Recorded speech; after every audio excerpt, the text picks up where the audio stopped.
Hello, online world. This is Off the Record with Migs Bustos, and for today's episode, we get to talk to one of my favorite coaches of all time. Walang iba kundi si Coach Tab Baldwin. I first became a fan of Coach Tab when he went here to the Philippines, straight out of his stint from overseas and to coach Gilas Pilipinas. I've always been a fan of his principles, of his coaching style, and to be honest, I got to interview Coach Tab a couple of times already for my show sa ANC Game Time. And I've always been at awe on what he brings to interviews. And this time around, we're going to get new realizations from him as a leader, as a coach, especially during this time of pandemic. And hope we all learn more from Coach Tab. And here is that interview. Coach Tab, I just want to ask you first, how are you? How are you doing? Doing okay. Probably like the vast majority of people, fighting the boredom, trying to make as positive use of the time that we are given. And, a lot of times in today's world, we complain that we don't have time. It's one of the luxuries that exists in the modern world. And it's not a luxury anymore. We have plenty of time. So trying to make positive use of it and do things that are going to be better for me. Now, Coach, personally, for my blog and my podcast, I want to go beyond basketball. I never forget our first conversation when you guested on my show, and we talked about the differences, of course, of having that of international basketball to Philippine basketball. But I knew instantly that this all comes from something maybe deeper than our experiences. But then, Coach, I want to start first with this question. Of course, I want to learn life lessons from you, being a basketball, being a big influence to basketball, and relating to life, Coach Tab. What is your definition of success? I think success is probably an overrated term.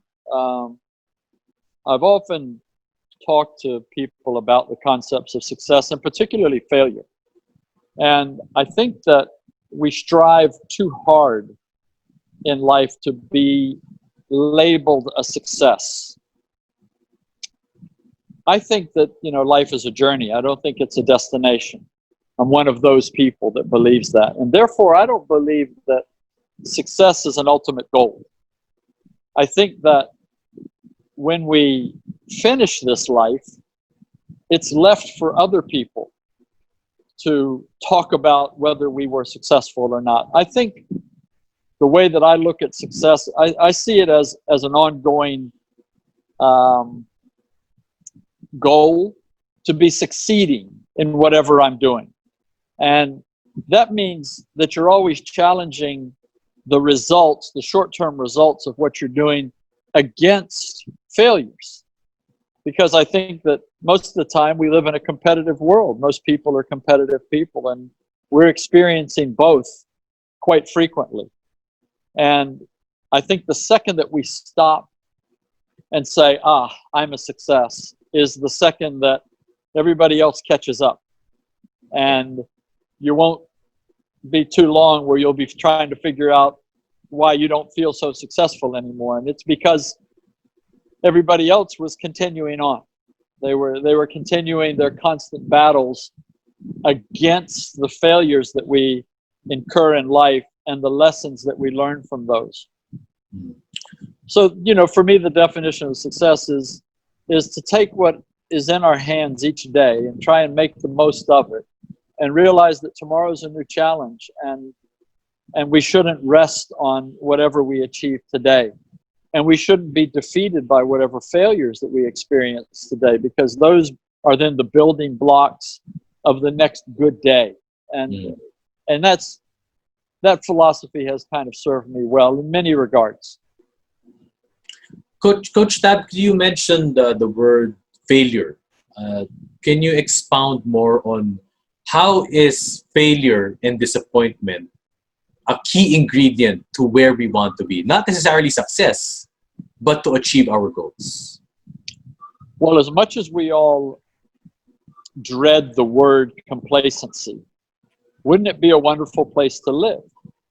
I mean, if we were all complacent, it means we would all be satisfied. We would all be comfortable. We would all be maybe happy with where we're at. And that's what leads to complacency.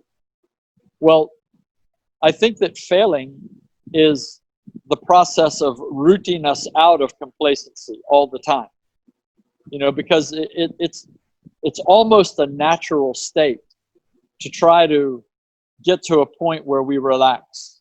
I think if anybody is challenged, not anybody, maybe Michael Jordan may be an exception, but most of us, if we're given two pathways and we're saying, oh, this is the tough road and it's straight up to the mountaintop, you might get there faster, but there's going to be a lot more bruises and bumps along the way. And here's the easier road where you go around the hill. It takes a little bit longer, but you're not going to stress yourself. You're not going to be in pain. I think most of us would choose that route, right? And we're all choosing the route of probably least resistance because we prefer the complacent, more relaxed, tactical approach to life.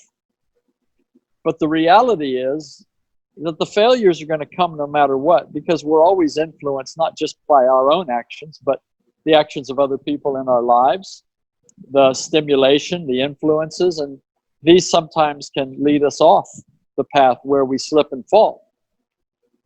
And as soon as we do that, I think the vast majority of us, we want to get right back up and we want to figure out why that happened and how we can get back on this road to feeling good and enjoying life and taking life each reasonable step at a time. And then there are those, few of us who really want the challenge of going straight up, and they're going to fail too. It's going to hurt them too. But the same process is probably at work. When they slip and fall, they're just going to get back up and continue the fight, hopefully smarter and hopefully with some lessons that aren't too painful, that aren't so painful that they discourage us. And I think that's the way most of us live life. We react, we respond to the failures that occur in our life. Coach Tab, can we talk about this aspect in terms of coaching? When we talk of the phrases winningest coach, winning coach, but what does it really take for you to win games?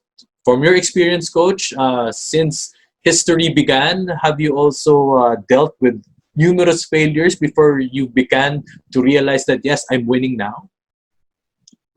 Absolutely. I think that it's very easy for me to reflect on my career in terms of the failures, because there's plenty of them. I think I've been fired from 4, 5, 6 jobs over the course of 40 years, probably maybe even more. I don't know. And while I can probably in some cases look for reasons that it would have been better to keep me in that position, the ultimate decision was to release me, to fire me, and move on for those organizations. And I had to take each of those as a failure. And I had to, instead of trying to make excuses and look for why it was somebody else's fault, I had to look at those situations, no matter how badly I felt, and no matter how wrong I felt the decision was, I still had to evaluate them in terms of what could I do better? What could I have done better? And take that into the next role. So it's easy to characterize a career in coaching in particular over 40 years where you're still working as a success, but it hasn't been, nonstop successful outings, nonstop successful games, nonstop successful results. And so I think, I take all of the losses and I take all of the failures, and I try not to say that they characterize me, nor do they characterize my career, but they are certainly integral to the challenges that I've faced along the way of trying to improve my career, trying to improve my performance. And I think it's only in recent years where I've really begun to dedicate my performance, instead of to myself and to my record, I've started to dedicate it to my players. And, I've been very vocal about this in my time here in the Philippines. But now I see my successes through the eyes of my players' satisfactions and the attainment of their goals. And it's a great joy now to see my players celebrate victories, celebrate achievements. And, that's going to keep me going a lot longer than just another win or another championship.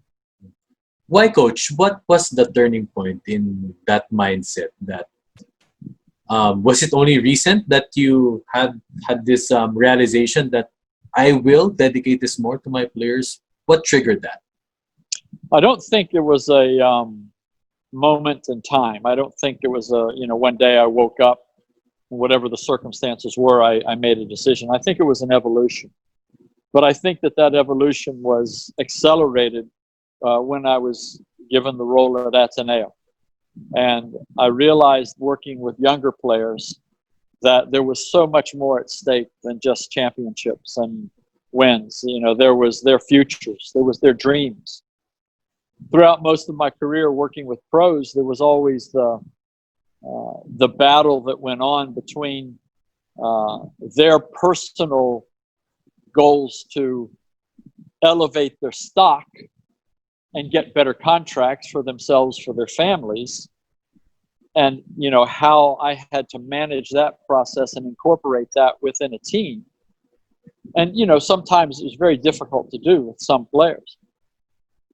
But when I got with the amateur players, it really became almost all about that, because the amateur players were so willing and so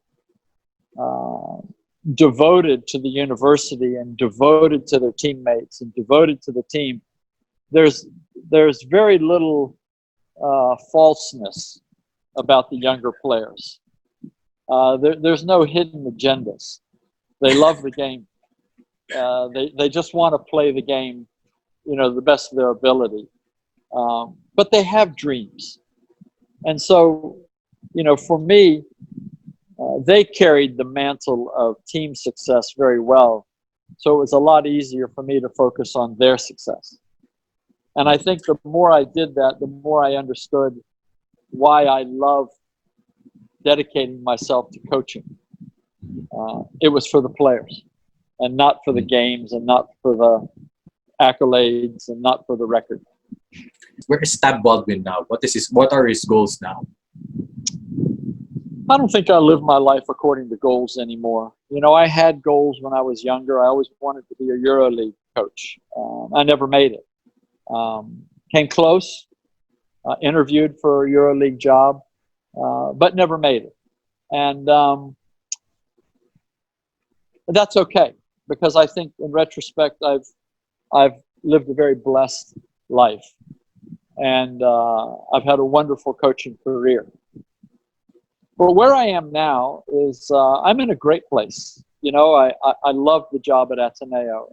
Again, not being driven or motivated by championships or wins, the fact that it's been 3 in a row is irrelevant to me. It could be 4, 5, 6, 7, 8, 9 in a row. It's not what I'm after. So the accumulation of those or not is not going to define how I feel about my job and what I'm doing. I think the quality of young players that I've become more and more associated with is going to define how I feel about my job day in and day out.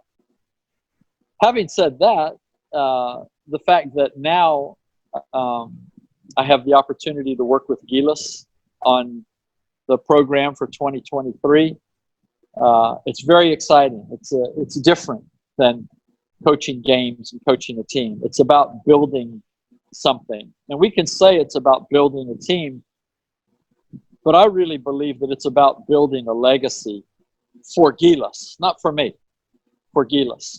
I believe it's about building something that is sustainable in terms of its structure, in terms of its operations, far beyond me, far beyond the initial group of players, initial group of coaches. I'm hoping we can build a template that is going to work for the Philippine basketball landscape, because it's a difficult landscape to work in. It's different than any place else. So I think we have to tailor it as best we can to serve all the masters that we're trying to serve. You know, the players, their goals and dreams, the PBA, their directives and their reason for existing. Gilas and their goal of trying to become a legitimate contender on the world stage. All of the university competitions that we have to engage in this process. So we're trying to serve a lot of masters, and it isn't going to be easy. It's a great challenge, but it's a very worthwhile one.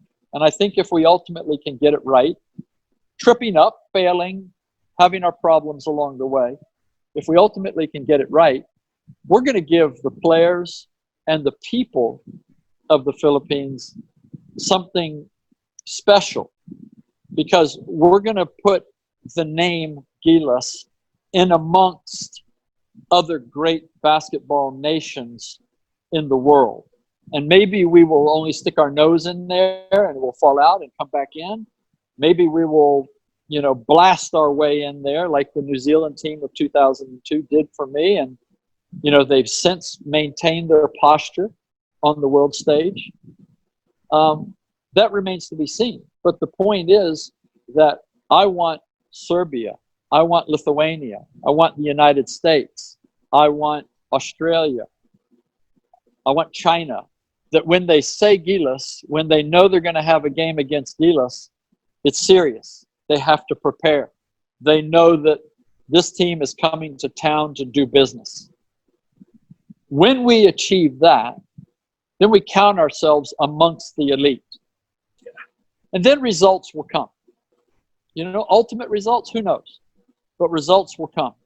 And I think that's a fantastic challenge to be a part of that. And I think it's a great goal for our basketball hierarchy to try to achieve. But Coach, can you talk about the term coaching is a thankless job? I say this because maybe it may be a global, maybe a common, notion or maybe impression that when teams win, the players are the bida, are on top. But then when teams lose, it's the coach's fault. But what is the process like for you as a veteran coach to go through this process, Well, I hate that saying that, coaching is a thankless profession. Every day of my life, I'm trying to give back to the sport of basketball. I'm trying to thank the sport of basketball for all that it has given me. I didn't play the game that long. I was frustrated as a high school senior by my father, of all people, who was also my coach, who basically just slammed the door on me playing basketball beyond high school. He said, no, you're not good enough. You have to prepare yourself to get out in the world and, make a profession for yourself, get a good degree and be ready to be able to take care of a family. That's going to be your most important lot in life. And so I was frustrated that I didn't get to play the game that long. Now, I did get back into the game after a very short period of time as a coach. And I still feel, after 40 years of coaching, that just in that very short time that I was blessed to play the game, at the high school level, mind you, that I don't think there's enough I will ever be able to do in terms of serving the game, serving my players, serving the people that, fund the game, like MVP, who it's amazing what he does for basketball. Amazing. How much work can I do for these people, these entities, to thank them for that short period of time when I was allowed to wear a uniform, represent a school, hear the roar of the crowd. I carry those memories with me and will carry them all the way to my grave. So, I'm busy giving back all the time. I'm busy saying thank you. I'm busy saying what a blessing that my time, my life has been in this game. I think that saying may stem from And believe me, I've felt it at times, when I've been fired and I thought unjustly, wow, this is a thankless job, all the work that I've done, and this is what I get. But that's part and parcel of how this industry operates.